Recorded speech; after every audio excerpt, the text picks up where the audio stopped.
These are the proofs of my new book, The Mindful Kitchen, the Zen of Japanese Vegetarian Cookery. And very beautiful they are too.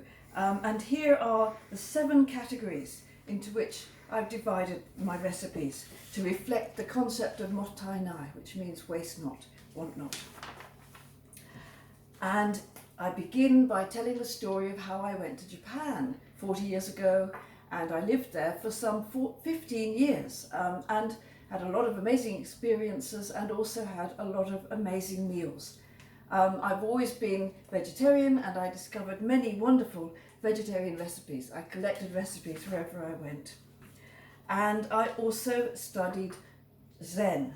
I lived in a Japanese temple for a long time and spent time gazing at the wall and making my mind as still as possible, which these days has become rather popular and is known as mindfulness, but Zen meditation is the foundation, if you like, of mindfulness.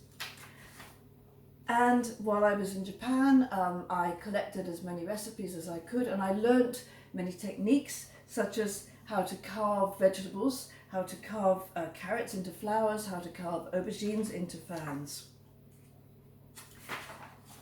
And I also loved the works of the poet Basho, the very famous Japanese haiku poet, and I followed his journey to the far north and stayed up in farmers' houses and ate their wonderful food, which is picked from their own rice fields, grown in their own rice fields, and also collected in the mountains. And while I was doing Zen, the dish which we ate every single day for breakfast was the fundamental dish of Japanese cooking. I had 3 bowls which nested one inside the other: a large bowl for the rice, a middle-sized bowl for the miso soup, and a small bowl for the pickles. And these are the absolute foundation stone of Japanese cuisine, and you eat them at the end of every Japanese meal. It's like a full stop. It indicates that you've come to the end of the meal.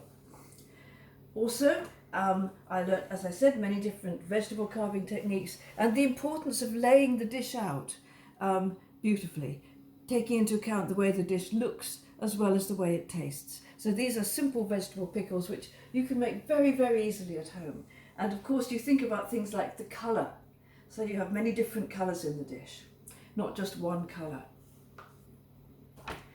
And I learned to make dishes like this, like broccoli with golden dressing, which is very, very simple. Simple to make, very tasty and very healthy. And all of this, the background to all of this was my learning of Zen and also learning things like tea ceremony. And today I'm just going to introduce you to a very simple form of the mysterious tea ceremony. So one thing is that when you do tea ceremony, you need to focus so that you're just doing that one thing. You're just making tea. You're not thinking about other things. So we start off by putting a little warm water into the tea bowl. As I said, this is a very, very simple version.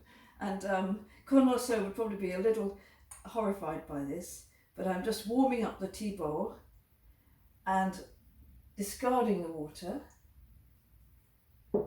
The sounds of tea ceremony are very important.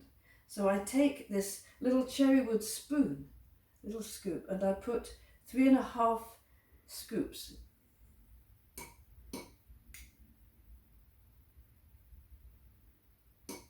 Actually, I put 2 scoops. And then I take some water, which is, it's not hot, it is the correct temperature for drinking, so that the guest can drink the tea immediately. Put it into the tea bowl.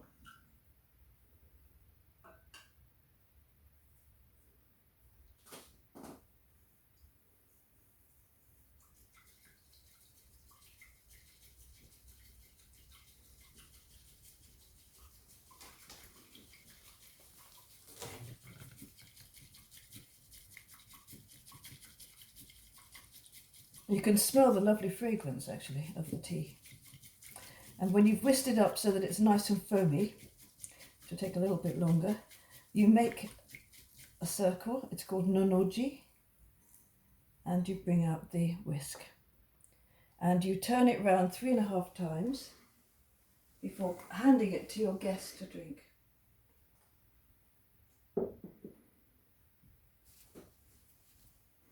And that's how you do the mysterious Japanese tea ceremony.